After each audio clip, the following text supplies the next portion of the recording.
But it puts autos firmly in the thick of things, not tariffs per se, or not just tariffs, but everything that's happening around what India could do vis-a-vis global majors setting up shop, etc. in India. Let me start with the bigger macro picture first. Then I would also love to understand from you how you thought of earnings gone by. But how big a problem could it be for Indian automakers, particularly car companies, if large global majors set up shop in India? It's not that it's not happened in the past.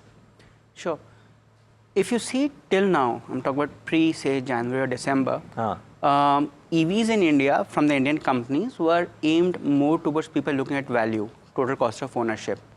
But in the Auto Expo and over the last couple of months, we've seen companies launching more high-end models. We are targeting people who are, who want more premium cars, better features, connectivity, and the likes. And therefore, they're at a higher price point also.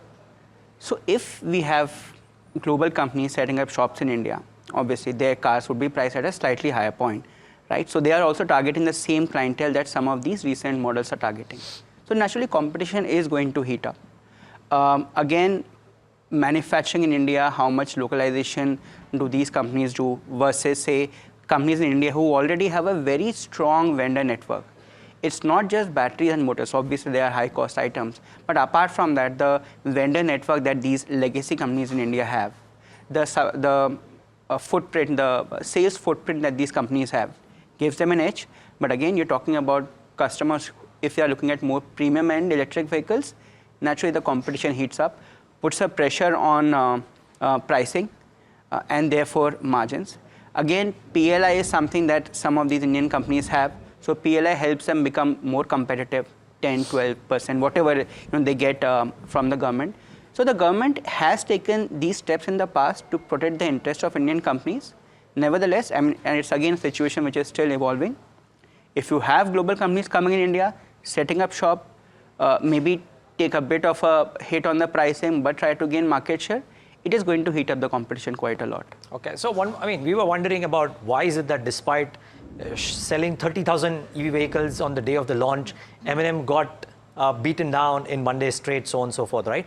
We were talking to Anish Shah yesterday at the conclave. He was fairly confident of not just them, but every Indian company beating up or standing up to competition. What is already captured in the price for some of the four-wheeler auto companies when it comes to this? And what did you make of the results? Because Maruti's numbers, December, Jan, look rock solid. M&M's December quarter numbers look very good. What have you made of the four-wheeler numbers and the commentary? Sure. So, in our top picks, we have both Maruti, Mahindra, and Hyundai. So, we are clearly very constructive on the four-wheeler space. And I think numbers have been better over the last couple of months. Even in sub-segments, even like hatchbacks and cars, which were weak for probably last 3 or 4 years, we've seen some sort of a stability, if not a revival. So to that extent, yes, things are reviving. Of course, there's a large base, so our YOY growth number might seem a little underwhelming at low to mid single digit. But clearly, we have seen a revival in the numbers, especially in passenger vehicles. But again, all these three companies, Maruti, Mahindra, and Hyundai, they have launched their born electric vehicles just last couple of months.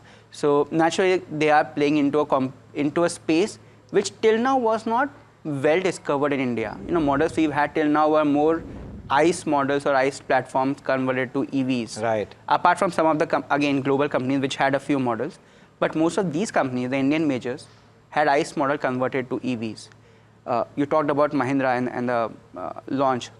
It's probably for the first time we are having a born electric vehicle coming into the market. Yeah. And perhaps the benchmark is set up by the previous models where you had 50, 60,000, 100,000 numbers in the first hour of booking. I guess that benchmark will have to be recalibrated.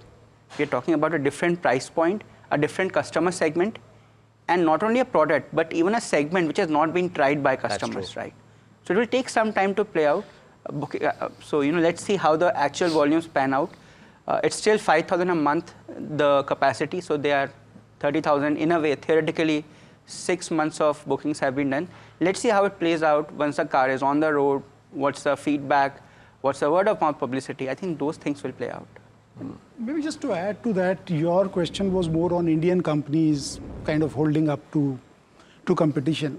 See, I think from a market perspective, the market always cares about increased fragmentation in any industry. Indian companies may hold up. right? Just look at the example of what's played out in paints. The incumbent might still end up 2 years, 3 years later being like the strongest player in the market, but the market in the market business, but the stock market still cares about increasing competition and increasing fragmentation. And that does impact stocks, at least in the short term. So I think that's a point to case. So Indian companies could well hold up, they might do very well, but I think the market will be nervous about if there is a risk of increasing competition. And this could be across sectors, not just autos, but it's interesting that with that in mind as well, he still has an overweight or the buy list on all the 3 large companies. So that is very, very interesting to note as well.